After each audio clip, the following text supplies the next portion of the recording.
Damai sejahtera bagi saudara sekalian dimanapun berada. Firman Tuhan untuk kita Minggu Advent 2 ini diambil dari kitab Mazmur 85 ayat 9 sampai 14. Aku mau mendengarkan apa yang hendak difirmankan Allah Tuhan. Bukankah Ia hendak berbicara tentang damai kepada umatnya dan kepada orang-orang yang dikasihinya, supaya jangan mereka kembali kepada kebodohan? Sesungguhnya keselamatan daripadanya dekat pada orang-orang yang takut akan Dia, sehingga kemuliaan diam di negeri kita. Kasih dan kesetiaan akan bertemu, keadilan dan damai sejahtera akan bercium-ciuman. Kesetiaan akan tumbuh dari bumi, dan keadilan akan menjenguk dari langit.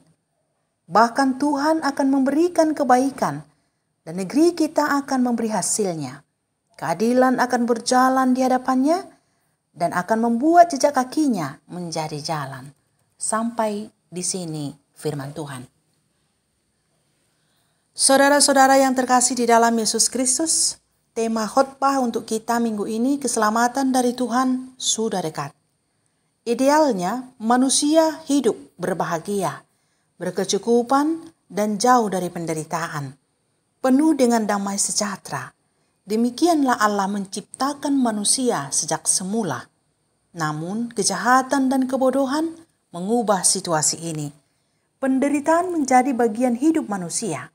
Kalau kita merunut pada kitab suci dan merunut pada keadaan dunia sekarang ini, kejahatan terus bertambah. Sehingga tidak mengherankan kalau penderitaan dan kesusahan terus melanda dunia ini. Setiap orang mengeluh dan kesakitan. Seperti orang yang sakit bersalin, keadilan dan kebenaran menjadi langka.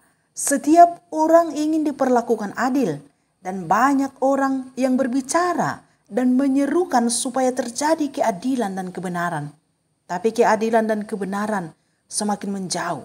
Bahkan anehnya, banyak orang yang berbicara keadilan dan kebenaran, tapi justru tidak melakukan di dalam kehidupannya.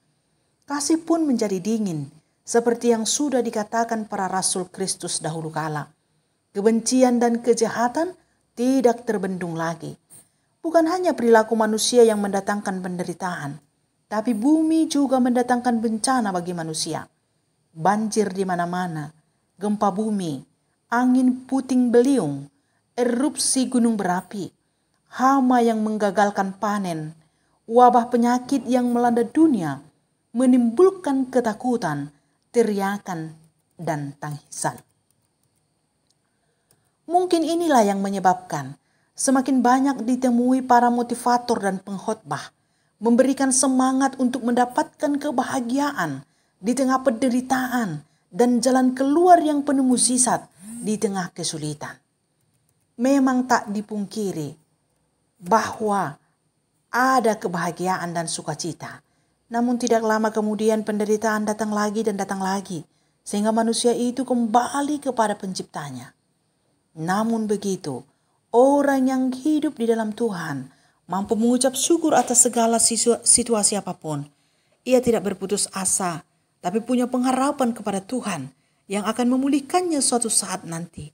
Pemulihan yang diharapkan orang-orang yang mengenal Tuhan bukan pemulihan yang terjadi begitu saja secara ajaib, tetapi ada kesadaran dan pengenalan diri serta memahami adanya relevansi antara keadaan dan perbuatan manusia serta tindakan Allah.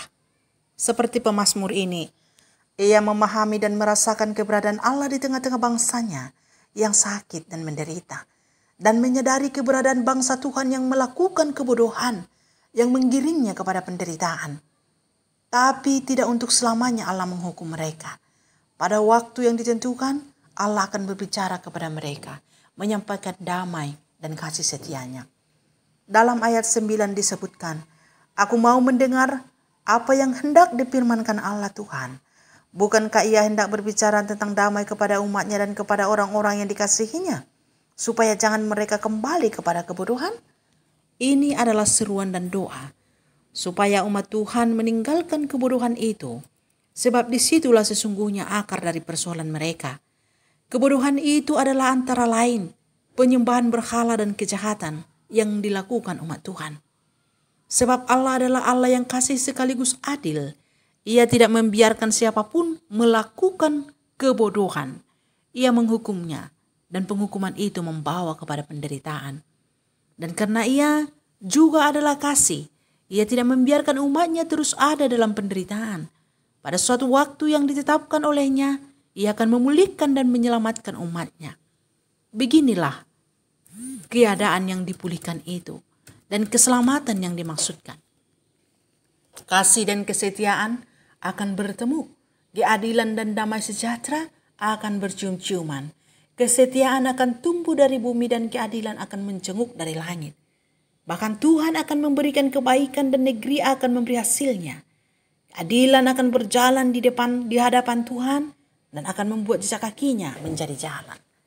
Saudara-saudara yang terkasih di dalam Yesus Kristus, yang menjadi pertanyaan bagi kita, apakah keadaan ini sudah terjadi di kehidupan kita sekarang ini? Adakah kasih dan kesetiaan bertemu? Jangan dulu pikirkan terlalu jauh. Lihat dan rasakanlah kehidupan dalam rumah tangga, komunitas terdekat saudara. Adakah seorang suami mengasihi istrinya atau justru menyakiti mereka dengan perkataan dan sikapnya yang menekan dan mempersalahkan istrinya? Masihkah seorang istri menghormati suaminya, menyapa dan memberi salam baginya dalam segala situasi? Atau sebaliknya, tidak lagi peduli? Adakah orang yang adil dan benar ditemui? Bukankah keadilan dan kebenaran sulit ditegakkan? Di pengadilan yang seharusnya ditemui keadilan pun bisa terjadi ketidakadilan. Di gereja yang menyerukan kasih dan kebenaran pun bisa di sana ada ketidakbenaran dan hampa akan kasih. Terlebih di tempat lain. Lalu masihkah kita bertanya-tanya kenapa penderitaan ini begitu banyak? Tak habis-habisnya merundung kehidupan manusia.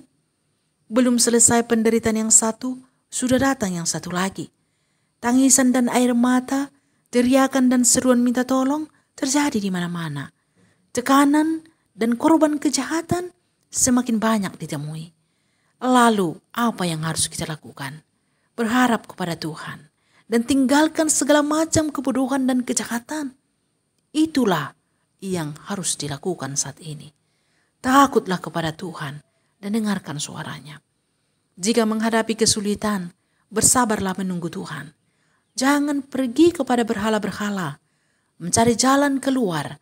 Jangan dengarkan perkataan-perkataan palsu yang menghiburkan, tetapi sesungguhnya tidak datang dari Tuhan. Jangan mengeraskan hati dan berjalan sendirian, sebab itu tidak mendatangkan kebaikan.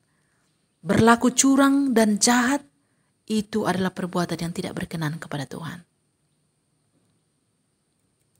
Para penegak hukum, katakanlah yang benar jika benar, dan salah kalau salah. Jangan lagi terima suap, sehingga yang benar menjadi salah, dan yang salah menjadi benar.